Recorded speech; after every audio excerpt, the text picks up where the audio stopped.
Hi friends, నేను మీ Rekha. Welcome back to Rekha's kitchen. ఈరోజు టేస్టీగా, హెల్తీగా, ఈజీ ప్రాసెస్లో ప్రాన్స్ కర్రీని మనం ఇంట్లోనే ఎలా చేసుకోవాలో ఈ వీడియోలో చూద్దాం. బయట నుండి కాకుండా మనం ఇంట్లోనే రెస్టారెంట్ స్టైల్లో ప్రాన్స్ కర్రీ ఎలా చేసుకుందామో ఈ వీడియోలో చూద్దాం. ప్రాన్స్ కర్రీ చేయడం చాలా ఈజీ అండి. మనం ఈజీగా ఇంట్లోనే రెడీ చేసుకోవచ్చు. ఇప్పుడు ఈ ప్రాన్స్ కర్రీ ఎలా చేద్దామో ఈ వీడియోలో చూద్దాం. ప్రాన్స్ కర్రీ చేసుకోవడానికి ముందుగా ఇలా నేను 1/2 kg ప్రాన్స్ని తీసుకున్నానండి. చూసారు కదా, ఇలా నీట్గా కడిగేసి పెట్టుకోండి. ఇలా నీట్గా కడిగి పెట్టుకోవడం వలన మనకు చేసేటప్పుడు ఈజీ అవుతుంది. ముందే వాష్ చేసి పెట్టుకుంటే ఈజీ అవుతుంది. చూసారు కదా, ఇలా నీట్గా తీసి పెట్టుకున్నాను. అలాగే 4 పెద్ద సైజు ఆనియన్స్ని ఇలా చిన్నగా కట్ చేసి పెట్టుకోండి. ఆ తర్వాత స్టవ్ పైన ప్యాన్ పెట్టుకొని ఈ ప్రాన్స్ని కొద్దిసేపు ఫ్రై చేసుకోవాలండి. మనం ఆయిల్ వేయకుండా కొంచెం సాల్ట్ అలాగే కొంచెం పసుపుని కూడా వేసుకొని కొద్దిసేపు పాటు కుక్ చేసుకుంటే ప్రాన్స్లో ఉన్న వాటర్ మొత్తం పోయి మనకు ప్రాన్స్ చక్కగా ఉడికిపోతుంది. చూసారు కదండి, ప్రాన్స్ వేడెక్కగానే మనకు ప్రాన్స్ దగ్గరికి అయిపోతుంది. చూసారు కదా, ఇలా ఫ్రై అయిన తర్వాత తీసి ప్లేట్లోకి పెట్టుకోండి. చూసారు కదండి, ఇలా ఫ్రై అయిన ప్రాన్స్ని ప్లేట్లోకి పెట్టుకొని మిగతా వాటర్ని తీసేయండి. ఆ తర్వాత స్టవ్ పైన ప్యాన్ పెట్టుకొని ఒక 4 టేబుల్ స్పూన్స్ వరకు ఆయిల్ని వేసుకోండి. ఇది నాన్ వెజ్ కదండి, నాన్ వెజ్లో ఆయిల్ కొంచెం ఎక్కువగానే ఉంటేనే బాగుంటుంది. అందుకే ఇలా నేను 4 టేబుల్ స్పూన్స్ ఆయిల్ వేసుకున్నాను. అలాగే ఒక 5-6 పచ్చిమిర్చిని ఇలా సన్నగా కట్ చేసుకొని వేసుకుంటే చాలా బాగుంటుందండి. పచ్చిమిర్చి వేయడం వలన మనకి కొంచెం స్పైసీగా టేస్ట్ చాలా బాగుంటుంది. అలాగే 2 రెమ్మల కరివేపాకును కూడా వేసుకుంటే టేస్ట్ చాలా బాగుంటుంది.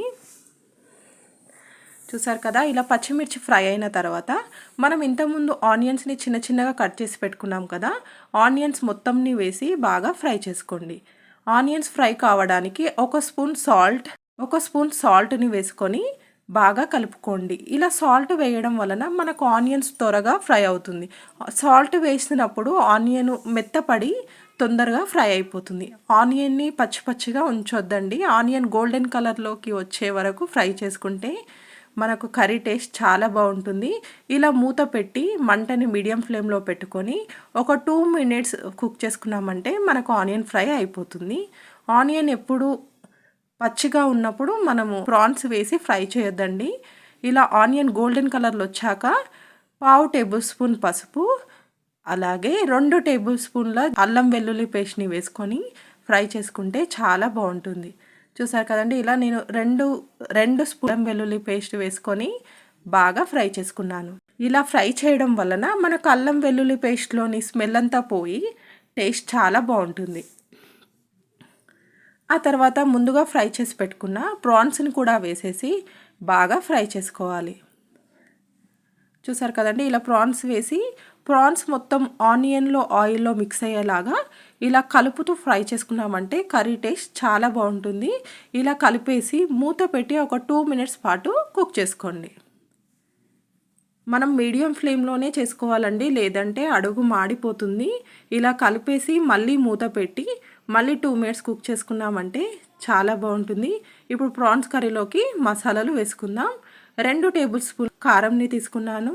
అలాగే 1/2 table spoon garam masala, 2 table స్పూన్ల ధనియాల పౌడర్.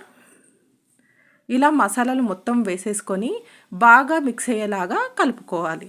చూసారు కదండి, ఇలా బాగా మిక్స్ అయ్యేలాగా కలిపి మూత పెట్టి 2 minutes ఉడికించుకొని మూత తీసిన తర్వాత మళ్ళీ ఒక బౌల్ టమాటాను కూడా వేసుకొని కుక్ చేసుకుంటే చాలా బాగుంటుంది. అలాగే కొంచెం కొత్తిమీర పుదీనాను కూడా వేసుకొని కుక్ చేసుకోండి. చూసారు కదండి, ఇలా టమాటో కొత్తిమీర పుదీనా బాగా కలిసేలాగా కలిపేసి మూత పెట్టి 2 minutes కుక్ చేసుకుంటే మనకు టేస్టీగా ఉండే ప్రాన్స్ కర్రీ రెడీ అవుతుంది. చూసారు కదా, ఇలా 2 minutes కుక్ చేసుకోవడం వలన మనకు టమాటా మొత్తం ఉడికిపోయి సాఫ్ట్గా అవుతుంది. ఆ తర్వాత ఒక బౌల్ వాటర్ని కూడా వేసుకొని కుక్ చేసుకుంటే మనకు కొంచెం గ్రేవీతో టేస్ట్ చాలా బాగుంటుందండి. ఇలా వాటర్ మొత్తం కలిసేలాగా బాగా తిప్పుతూ కలిపామంటే మనకు ప్రాన్స్ కర్రీ చాలా బాగుంటుందండి. ఇలా మూత తీసేసి చూసారు కదా, మనం ఆయిల్ మొత్తం పైకి వచ్చేసింది. ఇప్పుడు మనకు ఆల్మోస్ట్ ప్రాన్స్ కర్రీ రెడీ అయిపోయిందండి. ఇలా రెడీ అయిపోయిన ప్రాన్స్ కర్రీని బౌల్లోకి తీసుకొని తినేస్తే చాలా బాగుంటుంది. ఎంతో టేస్టీగా ఉండే ప్రాన్స్ కర్రీ రెడీ అయిపోయింది. ఇలా రెడీ అయిన ప్రాన్స్ కర్రీ అన్నంలోకి, వేడి వేడి చపాతీ, పూరి వాటిలోకి చాలా బాగుంటుంది. మీరు ట్రై చేయండి. ఈజీ ప్రాసెస్లో ఇంట్లోనే మనం రెస్టారెంట్ స్టైల్లో చేసుకునే ప్రాన్స్ కర్రీ రెసిపీ అండి ఇది. మీరు ట్రై చేయండి. Thank you for watching.